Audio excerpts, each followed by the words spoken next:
Film ini diawali dengan seorang kewes cantik bernama Ningrum yang sedang kebingungan saat dirinya tiba-tiba berada di bangunan kosong sambil diiringi suara gamelan Jawa. Di tengah keanehan yang terjadi, Ningrum pun heran saat dirinya tiba-tiba melihat sosok wanita Jawa yang sedang menari di tempat tersebut.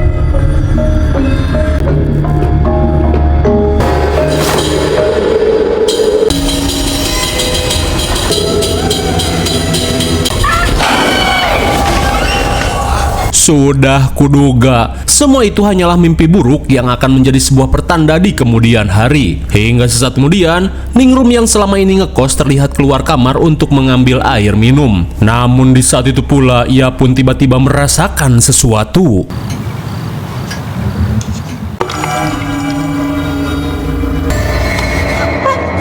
Selamat ulang tahun. Bagong teh dikira setan, rupanya teman kosannya hanya berusaha memberi kejutan ultah. Sesaat kemudian sambil menikmati bolu ultah, Ayu yang mirip Dea Imut berniat mengajak Ningrum untuk ikut mudik ke kampung halamannya yang berada di desa Kelawangin. Terlebih dirinya merasa tidak tega meninggalkan Ningrum sendirian di kosan. Lantas Ayu yang menyadari Ningrum tertarik pada tarian tradisional mengungkapkan jika desanya merupakan daerah penghasil penari berbakat di Pulau Jawa yang tidak kalah dengan desa penari di Banyuwangi. Mendengar hal itu, Ningrum yang berusaha mempertimbangkan ajakan Ayu bergegas kembali ke kamar. Sekembalinya ke kamar, Ningrum yang penasaran mulai ngebugel untuk mencari informasi tentang desa Kelawangin.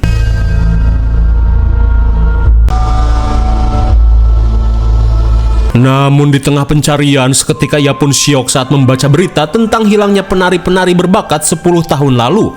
Kira-kira misteri apa yang ada di desa tersebut?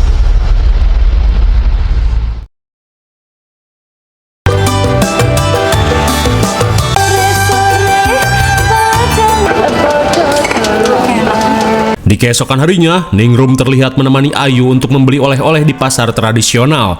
Namun sesaat kemudian, Ningrum pun bergegas menghampiri sosok emak-emak peot yang menatapnya dari dalam toko antik.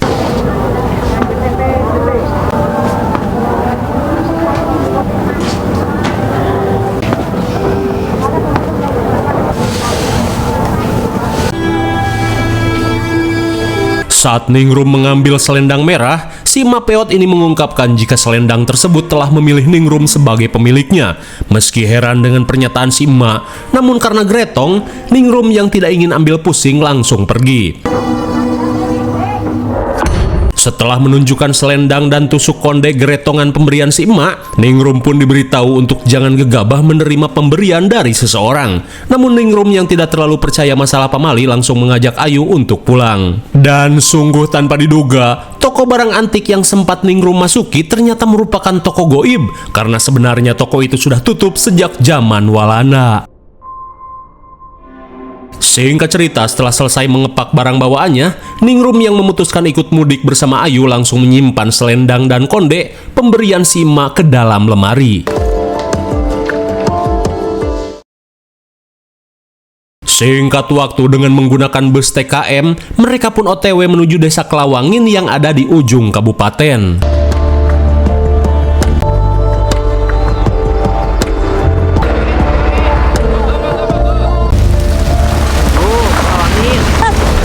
Hampir segini sih.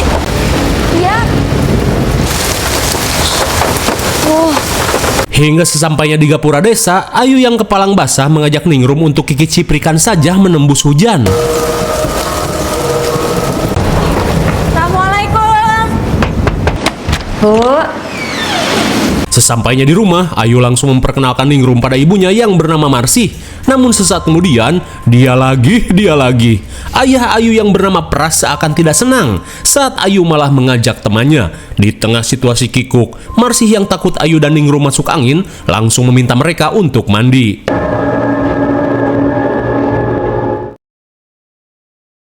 Singkat waktu di malam harinya, Ningrum yang melihat HP-nya mati langsung mengambil casan di tasnya.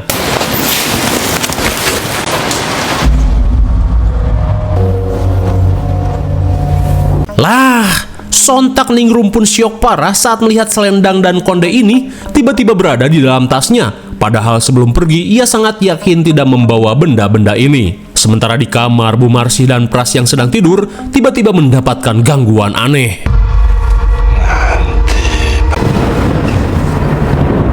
Astagfirullah, seketika Pras ngorejat saat mendengar bisikan aneh dari sosok yang mengerikan. Di tengah rasa syok, Pras yang merasa tidak enak hati terlihat memandangi foto mendiang adiknya.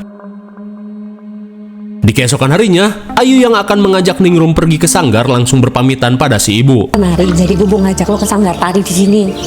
Layu, Mungkin Bu.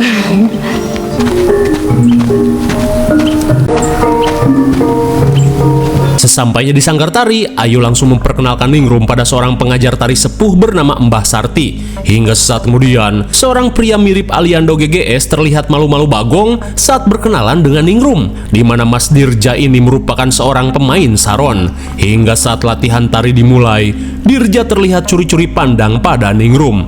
Melihat hal itu, Ayu langsung menarik Ningrum untuk menunjukkan kemampuan tarinya. Terlebih Ningrum pernah menjuarai seni tari tingkat kecamatan. Namun saat para bocil memaksanya menari, seketika perhatian Ningrum tertuju pada sosok penari Jawa berselendang merah di bawah pohon golkar. Dan seakan mengetahui apa yang Ningrum lihat, Mbah Sarti meminta murid-muridnya untuk kembali latihan. Di saat itu pula, Ningrum pun heran saat penari yang ia lihat tiba-tiba menghilang.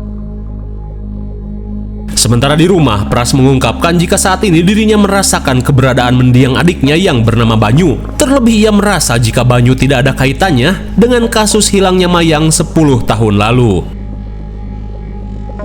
Di malam harinya, Ningrum kembali mengalami mimpi aneh, di mana kali ini Ningrum yang penasaran berusaha memberanikan diri mendekati si penari.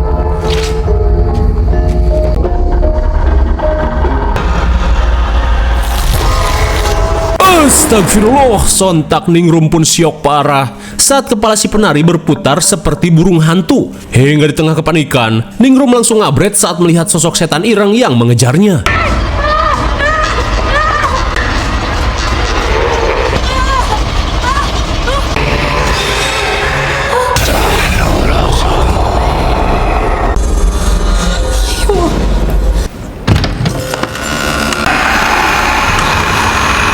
Setelah di jumpscare bebenguk setan ireng, kepanikan Ningrum semakin menjadi saat dirinya mendengar senandung sinden Jawa. Meskipun aneh, tapi nggak kepo, nggak horor.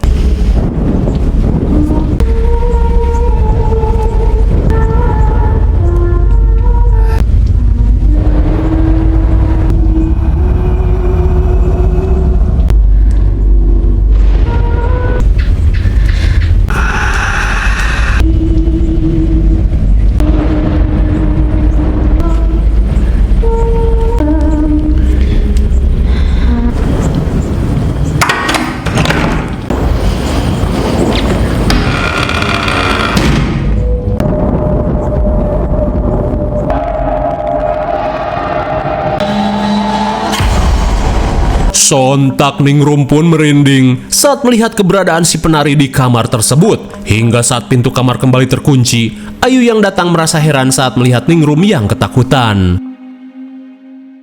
Di keesokan harinya, Ningrum pun menceritakan tentang penari berselendang merah dan sosok setan ireng yang semalam menerornya, di mana kedua sosok yang selalu muncul dalam mimpi itu seakan menuntunnya menuju kamar yang terkunci. Mendengar hal itu, Ayu memberitahu jika kamar tersebut merupakan kamar mendiang pamannya yang bernama Banyu, di mana 20 tahun lalu Banyu yang berpacaran dengan penari bernama Rati Manyu tewas dibakar hidup-hidup oleh warga desa. Hingga setelah kejadian tersebut, warga desa percaya jika setiap 10 tahun sekali sosok Banyu yang berusaha menuntut balas selalu meminta tumbal seorang penari. Dan 10 tahun lalu kabarnya adik Dirja menjadi korban dari sosok setan Banyu. Kira-kira apa alasan Banyu dihabisi warga? Pura-pura nggak tahu dulu. Selang beberapa saat setelah mendengar cerita Ningrum, Dirja memberitahu jika sebelum adiknya menghilang, ia sering melihat penampakan jurig penari berselendang merah yang diduga sebagai jurig Rati Manyu. Tak cuma itu, Dirja mengungkapkan jika sosok Rati Manyu ini merupakan kaki tangan jurig Banyu untuk menuntut balas pada warga desa. Dirja pun menambahkan jika pamannya yang bernama Adi merupakan seorang mage kampung yang secara rutin melakukan ritual untuk melindungi warga, di mana setiap 10 tahun sekali Adi yang berusaha mematahkan kutukan jurig Banyu selalu melakukan ritual tolak bala bersama para warga. Setelah mengetahui Ningrum mengalami teror yang sama, Dirja meminta Ningrum untuk jangan pernah menuruti bisikan Rati Manyu. Namun bersamaan dengan hal itu, Mage Adi terlihat menguping obrolan mereka. Di malam harinya, Pras yang akan ngopi kembali mengalami teror aneh.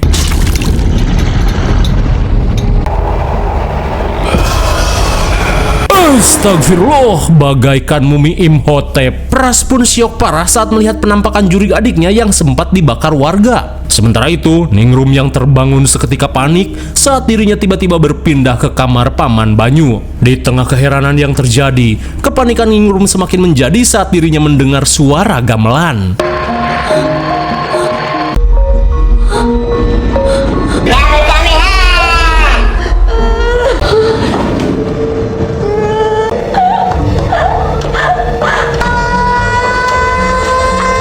Saat tubuhnya tiba-tiba bergerak dengan sendirinya, di saat itu pula juri Rati Manyu tiba-tiba muncul. Sesaat kemudian, Ayu yang terbangun seketika panik saat mendengar teriakan Ningrum dari kamar pamannya. Kak, Kenar.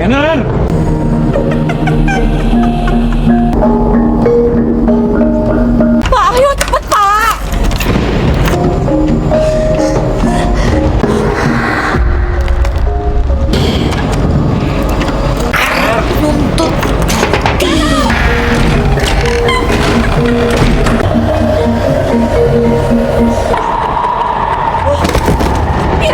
Setelah melihat Ningrum melayang seperti avatar, mereka pun sadar jika Ningrum kerasukan Rati Manyu. Selang beberapa saat, Ayu yang tidak ingin hal buruk terjadi memutuskan untuk mengajak Ningrum kembali ke kota. Meskipun khawatir, namun hal ini merupakan jalan terbaik.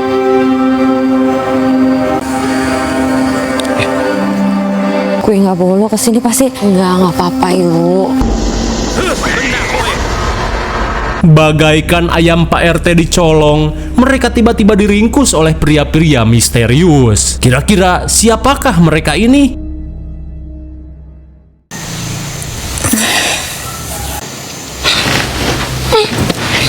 Di pagi harinya, Ningrum yang terbangun langsung panik saat tiba-tiba tersadar di rumah Aliando. Lantas, Dirja berusaha menenangkan Ningrum, di mana tadi pagi ia menemukan Ningrum tergeletak di sisi gawir setelah dicelakai kelompok misterius. Di tengah rasa syok, Ningrum langsung menanyakan keberadaan Ayu.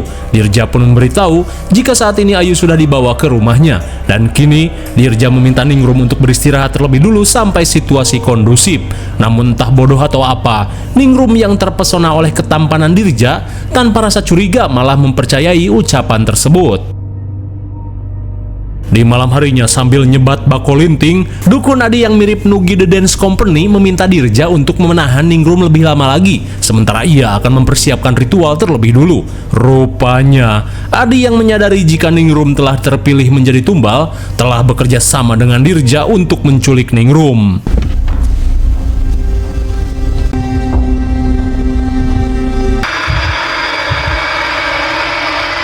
Astagfirullah, sontak Dirja pun syok parah saat melihat sosok juri ireng yang jogrok di tempat tersebut. Di malam harinya, Bu Marsi terlihat sibuk merawat Ayu yang baru siuman. Hingga saat Pras datang, ia pun mengungkapkan jika anak buahnya belum bisa menemukan keberadaan Ningrum. Lantas, Ayu yang khawatir meminta si bapak untuk segera menemukan Ningrum sebelum dijadikan tumbal di desa ini.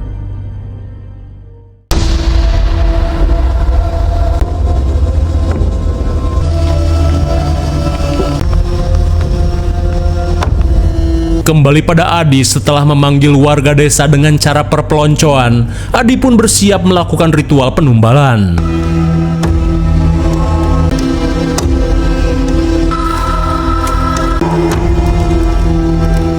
Hingga setelah persiapan selesai, Adi meminta antek-anteknya untuk membawakan Ningrum. Di saat itu pula, Ningrum pun panik saat kembali mendengar gamelan Jawa.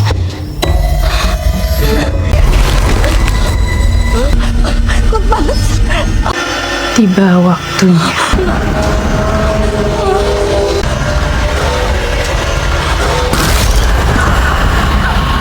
Edian sekali bagaikan katarak pengendali Heos, Rati Manyu terlihat menarik Sukma Ningrum. Namun di saat itu pula, Dirja keburu datang dan menggagalkan hal tersebut. Sesaat kemudian Dirja pun menceritakan insiden naas yang terjadi pada Banyu, di mana 20 tahun lalu Banyu yang sering bagi-bagi bansos malah dituduh melakukan penumbalan setelah para warga yang menerima bansos mengalami sakit aneh hingga tewas. Lantas di tengah kemarahan warga, Banyu pun diarak ke lapang untuk menjalani hukuman.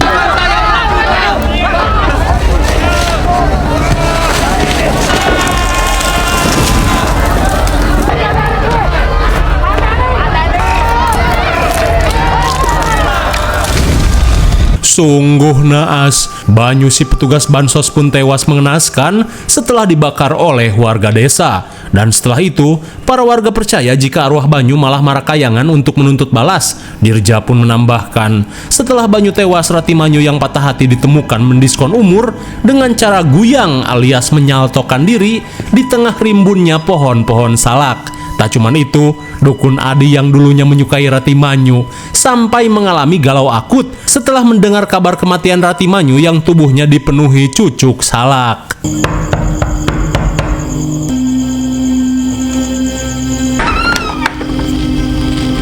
Melihat antek-antek Adi datang, Dirja langsung mengajak Ningrum pergi ke sanggar dengan alasan untuk melepaskan kutukan Ratimanyu. Padahal aslinya, Ningrum akan ditumbalkan oleh si Adi. Sementara itu, Pras yang menyadari Ningrum akan dijadikan tumbal langsung berpamitan pada istrinya. Terlebih saat ini merupakan waktu yang tepat untuk mengungkap kesesatan Adi dan membersihkan nama Banyu dari fitnah. Tak cuma itu, Pras mengungkapkan jika juri Ratimanyu justru berusaha melindungi Ningrum dari setan ireng yang menginginkannya untuk dijadikan tumbal. Ayo, Bu. Kembali pada Ningrum, sesaat sebelum sampai ke sanggar, tiba-tiba saja ia mengalami perjalanan astral dan berpindah ke alam goib.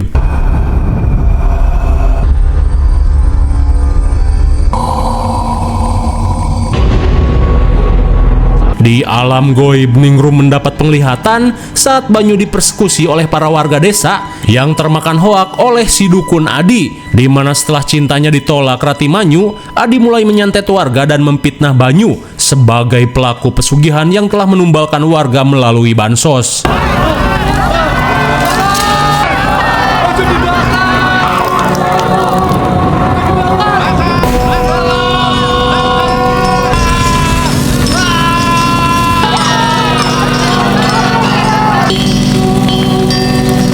Hingga setelah Adi Tutung terbakar, para warga dengan watadosnya pergi meninggalkan sanggar.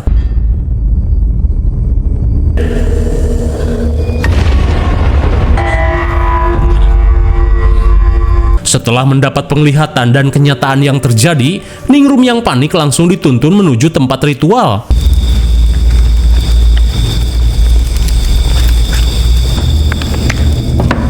Kamu tiduran di situ.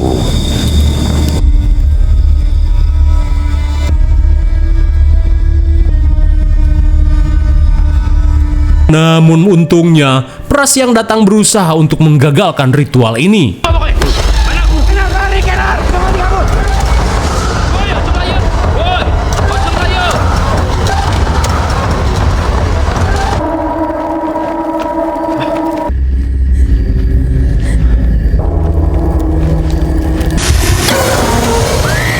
Apakah Ningrum akan selamat?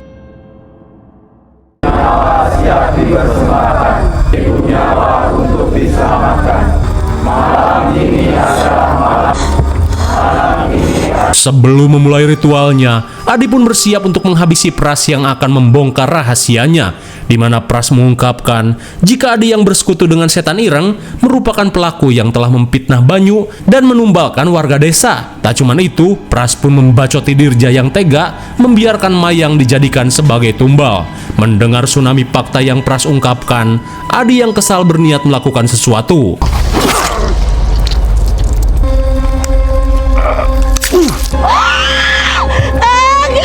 Sontak Ningrum pun syok parah saat melihat Pras tewas dicucuk menggunakan pisau pramuka. Hingga sesaat kemudian, Adi yang tidak ingin membuang waktu langsung memulai ritual penumbalan.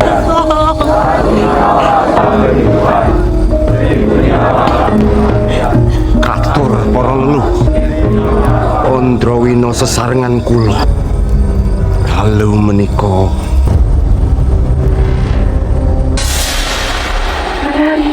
Namun di saat itu pula, Rati Manyu yang berusaha menggagalkan ritual meminta Ningrum untuk menari, di mana hanya dengan tarian, semua ini bisa dipatahkan.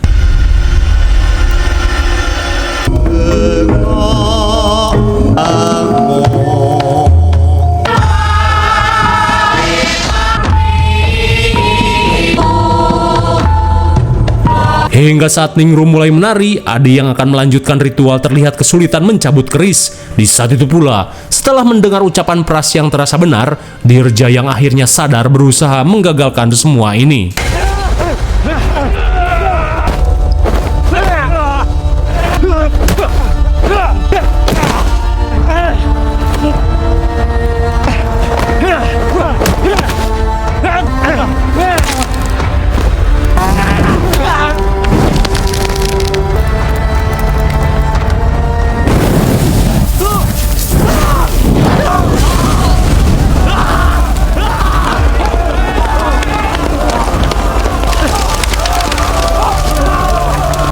Akhirnya, dengan teknik bola api Uchiha Sasule, Adi pun modar terbakar sama seperti yang dialami oleh Banyu. Sementara di alam gaib, Banyu dan Rati Manyu berterima kasih pada Ningrum yang telah membantunya menuntut balas pada Adi.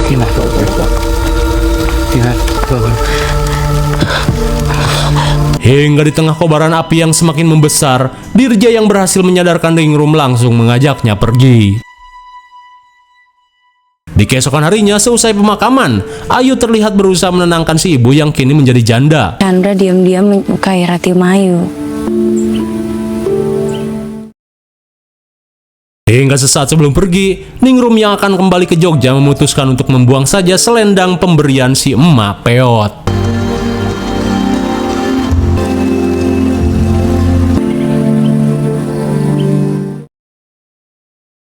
Bagaimana, cukup puyeng bukan? Tak perlu dijelaskan lagi karena sudah terlalu tidak jelas. Karena IMDb untuk film ini tidak ada, entah karena terlalu ripuh atau gimana, kalian tentukan sendiri sajalah nilainya. Mungkin sini dulu pembahasan film Narik Sukmo 2025. Sampai jumpa di video selanjutnya. Salam Ojons Review.